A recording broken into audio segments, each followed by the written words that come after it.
Oh, may napanalo na naman po tayo, 3-digit lucky numbers kanina po, sa 3D Lotto. Ipo-post po natin 'yan bukas, ayan.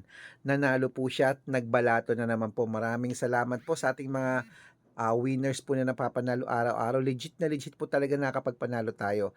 Meron din namang hindi nananalo, hindi po tayo nagsisinungaling. Nakadepende po kasi sa birth month at birth year na pinapa-code sa'kin ng mga members, okey? Sa mga hindi po nakakasali sa private consultation, may mga libre pong lucky numbers. Panoorin niyo po sa Facebook araw-araw 'yan, umaga, tanghali, hapon, gabi, libre po ang lucky numbers namin. Sa mga nagpapaalaga lang po ng numero sa abroad at Pilipinas, sa mga laban nila, ang sumasali po sa private consultation kasi nagpapaalaga po sila. Nanghihingi sila ng lucky numbers kahit madaling araw, napupuyat po ako nagbibigay ha, wala pong pilitan 'to. At sa mga sasali po, dapat nakakausap niyo po ako sa video call, yung malinaw ha, nakikita niyo ako at dapat may kalahating milyon ng followers na sasalihan niyo para hindi kayo ma-fake account, okay? Kung sa tingin mo kami magbibigay ng swerte sa isang numero, subukan mo ng private consultation, baka nandito ang swerte mo, okay?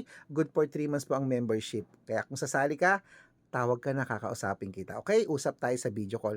At 6-digit lucky numbers, ayan po sa taas, oh, libre po yan, ha? Bibigay ko po sa inyo yan at alagaan nyo ng 3 days. Ang numero po namin pwedeng ilaban sa STL, 2D Lotto National, Weteng, Lotto Pilipinas at Lotto Abroad. Kaya ngayong gabi, kung hindi ka sasali at gusto mo ng lucky numbers, aba, pag nakita ko naka-follow ka, ha, naka-follow, nang share ng videos namin nag-heart, bibigyan kita ng numero. Ako lang pong vlogger na nagre-reply, kaya magbigay na tayo para bukas, September 24, may numero ka ng hawak. Good luck!